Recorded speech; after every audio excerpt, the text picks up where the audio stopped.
welcome to a brand new episode in our Top 5 series. How you going, Rick? Good, Jace. How are you? Hi, everyone. How are you? Good. And as the title says, folks, we're doing the Top 5 Will Ferrell films. That's our Top 5. Yes. What Top 5 films we loved, we enjoyed of Will Ferrell's, alright? So, I just love doing the show, Rick. I love it. It's great. Yeah, it's always fun to kind of compare. And we do not, and I can guarantee you this, on my children, we don't actually discuss what movies are in our top 5 until this moment. That's right. So, let's kick it off, Rick, and you're starting off this week. I'm going to start it off. Here we go, number 5. Number 5 for me, Jace, is a movie which I bring out once a year on a special day at the end of the year, on Christmas. I think we all know what we're going to talk about. I'm talking about the 2003 Elf movie, with directed by Jon Favreau, which was an amazing movie. This is just a fun family type movie. This is great. This is one of those Christmas movies where you can sit around with the family, have a laugh. It has everything. James Caan plays his father, Bob Newhart. Basically, the story is Will Ferrell is Buddy the Elf.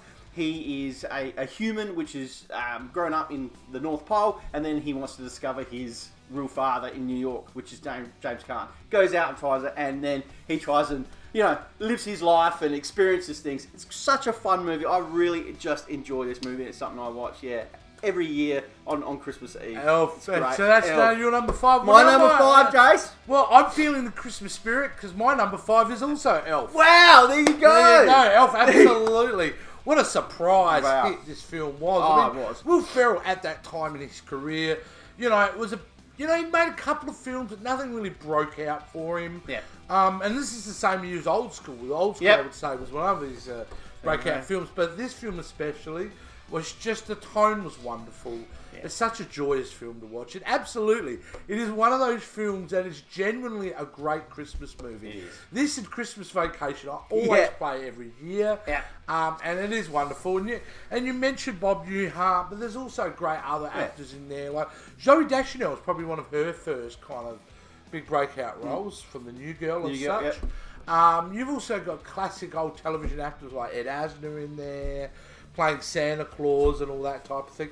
Mary Steenburgen, who Will Ferrell works with later on. It's an amazing cast. And it was probably not only the breakout film for Will Ferrell, but also Jon Favreau. It established him as a director who could make quality blockbuster films. Swingers, great movie. Jon Favreau. It's a great movie. Brilliant. So that was number 5 too, was Elf. So if that's the case, let's see if we match up with number 4. Jeez, number 4, Zach. You actually spoke about this. In your little intro there with Elf. I'm talking about 2003 Old School. Old School. Old School. Now people think, it's pretty high up on the list. Yeah. I do, but I really, like I said, this was a really tough list, and for me, it was this 2003 Old School. Great movie. Todd Phillips, the director, who directed The Joker. You can't go wrong. Look, it stars Luke Wilson, Vince Vaughn. Amazing.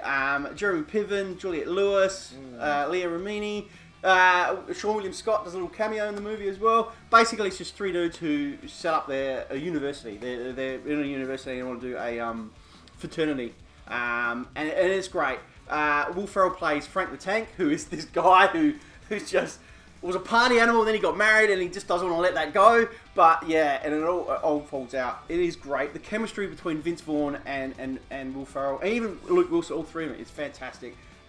Some great funny scenes in there. Great cameos from Snoop Dogg. There's a great scene there when he's doing the I'm going streaking down the court, which is awesome. This was Will's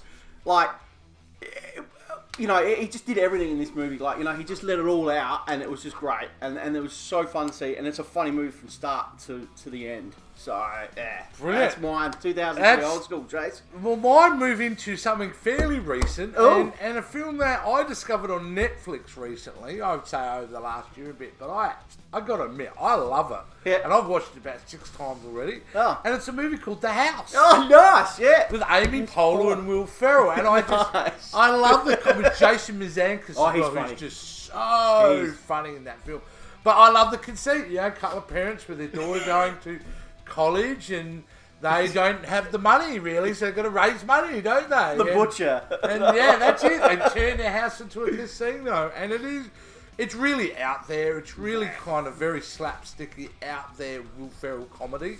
But gee, it's just a lot of fun. I mean, you know, when you start, even through the rest of my list, without giving away any spoilers, his absurd type of comedy really shines through for me.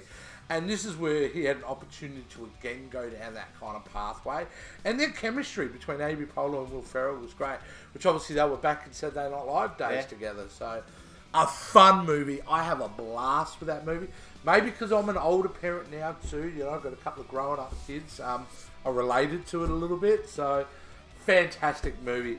The House was number 4. Number 4. So now let me kick into number 3, Rick. Number 3. Well, this is really hard. I was chopping and changing where I'm going to put this one. But I put it at number 3.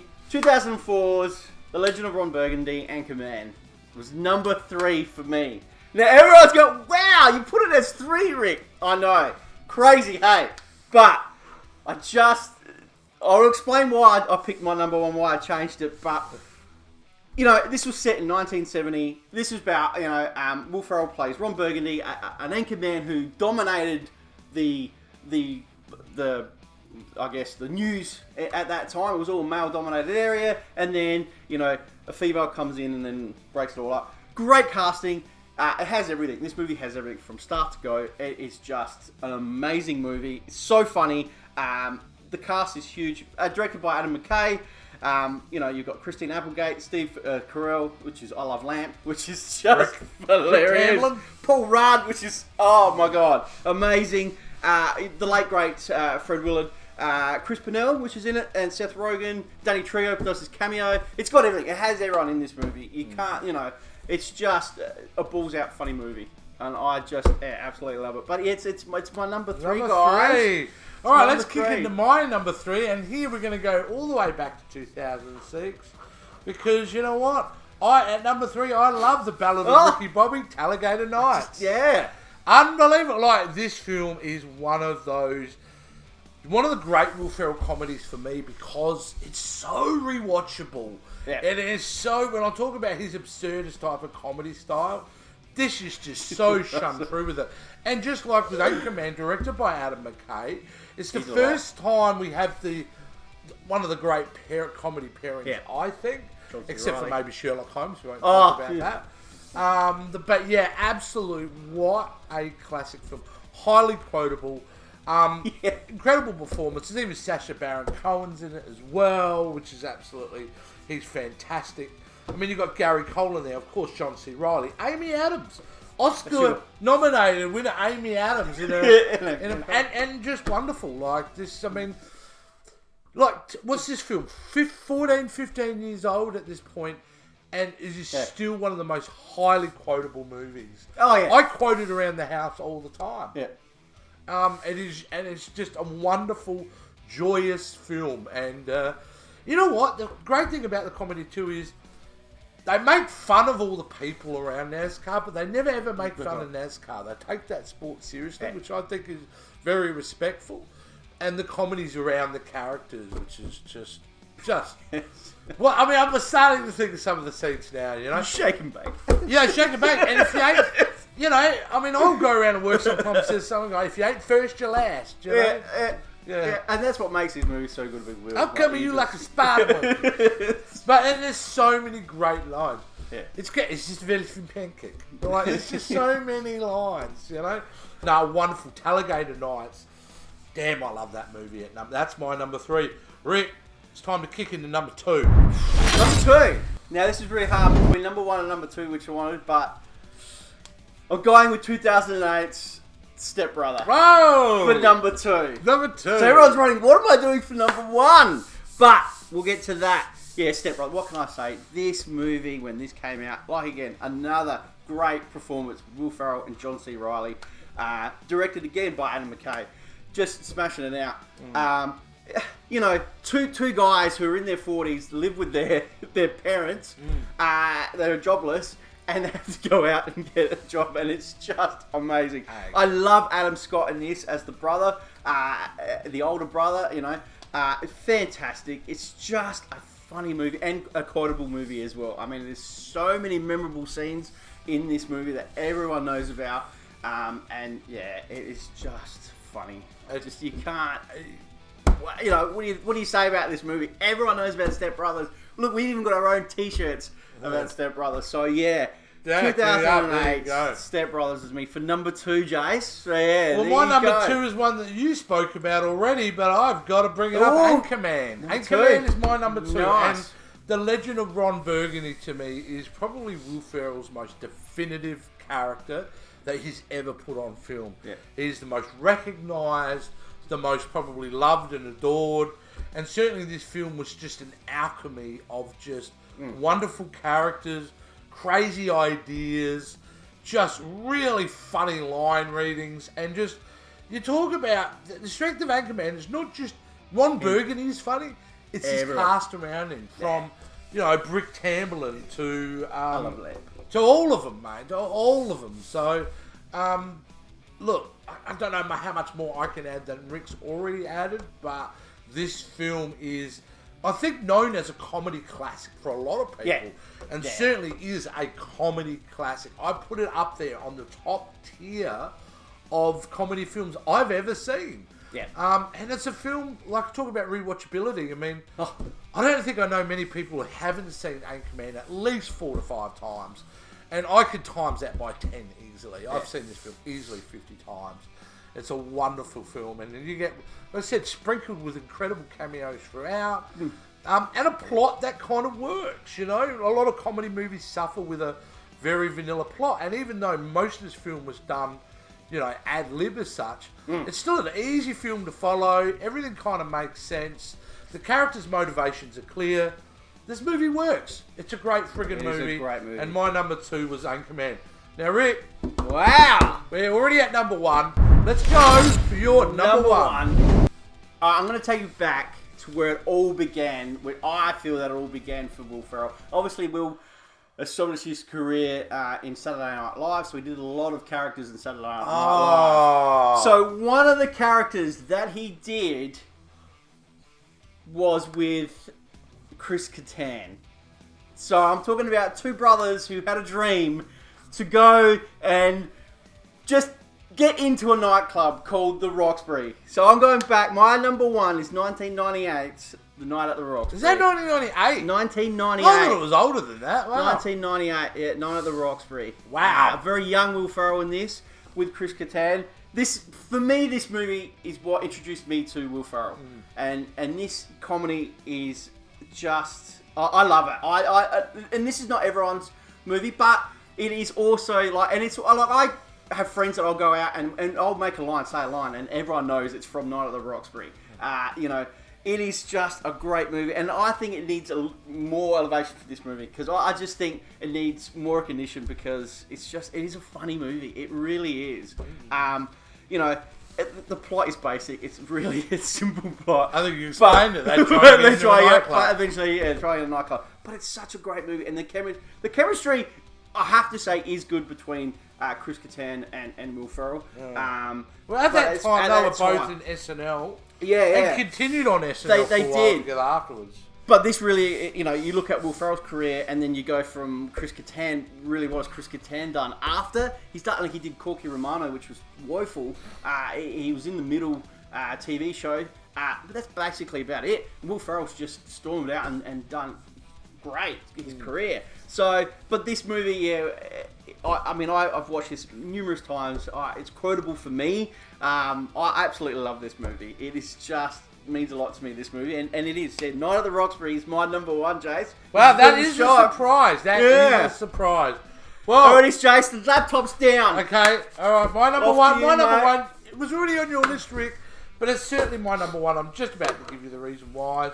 That is Step Brothers, of course. Step Brothers. There it is. Right, again, my top 3 were all directed by Adam McKay, by the way. I'm just putting it out there. Yeah. And the reason is because their partnership was at its peak here. Yeah. And the way they crafted this movie to be one of the single funniest movies ever made is Step Brothers. It is just so dense with hilarity. I mean, yeah, it's a crazy, stupid concept. A couple of deadhead guys, both in their 40s, single parents, still living at home with their parents who are close to their 60s. And haven't obviously evolved. Their frontal lobe never formed properly because they're still very childlike. But it's the fact that they play out what is very accessible to a lot of people out there, and that is a lot of kids grow up, especially in America, where their mum and their dad meet other mums and dads, and all of a sudden they're forced to have these new siblings, these brothers and sisters. And this movie addresses that, and it does it in such a wonderful, sweet way. And I think John C. Reilly, matching him up, and I don't know who's funnier in this film. It's my favourite Will Ferrell film, but they're equally as good in this film. You know, there's nothing separating them. And you're right, Adam Scott, who, you know, had been in Hollywood for a little bit, but this was a kind of a breakout role for him as well. Definitely. But the film itself just works so well. And you know when you're watching the film that who wrote that? They must have just come up with that on the spot. And I'm sure the film has a lot of that. But there is just... I don't know, there's not a bummer moment in it for me. Even Catherine Hahn playing Adam Scott's wife, trying to bone John C. Reilly, like, hilarious, you know what I mean? When they go to job interviews, you know, they're wearing the suits, like, everything about it, you know? Did we just become best friends? Yep. Like, just everything about that film screams joy and fun and love and all these wonderful things that make up a really fantastic Catalina fucking wine mixer. Me and my wife will say that together. When things are just... We can't figure it out and we just kind of want the fucking Catalina wine mixer. I love it. Yeah, and that's it. And like I said, we love it so much that we actually built some merchandise around Step Brothers because we consider it that important. Hilarious. I could go on about 7 hours about Step Brothers, the film. It's a wonderful film. You've all seen it. I mean, come on, let's face it. I don't think there's anyone out there who wouldn't have seen it at this point. But that was my number one, and that ties it up, Rick. Well done. There we have done it again. Another top 5 has been smashed out. Excellent. I love it. I love doing these. Now, before we tell the guys how they should communicate with us, I think it's time to pick from the list. From the list. You don't actually get to see the list at the moment, guys. But it's actually there. So I think... What do you got, Jakes? I think we're going to go a little bit different this time. We like different here on this channel. Yeah, absolutely. And we're going to go to... Oh, what do you reckon? I reckon we're going to do the top 5 Pixar films. Oh, nice. Good choice. Go for something for the kids. So, something for the kids. And you know, these films are... Adults. Pixar films, they cross everybody. They do. All ages. Awesome. So, love it. all I know is that every goddamn Pixar film makes me cry. So, anyway, we're going to go through them. We're going to break down what our top 5 Pixar films, and that'll be the next show we're doing, alright? But more importantly, we really would like to have your contribution as well of a top 5 list. Have you got one? What would you like to see us talk about? We want to hear about it. How do they do that, Rick? Guys, all you need to do is give us a comment down below for the video. Also give us one of these thumbs up. We'd really appreciate it. If you have subscribed to our channel, thank you so much for your support. If you haven't, just hit that subscribe button for us as well. Hit the notification bell and just follow us all our social media sites. Easy and simple as that, guys. Appreciate it. See you in the next show. See ya.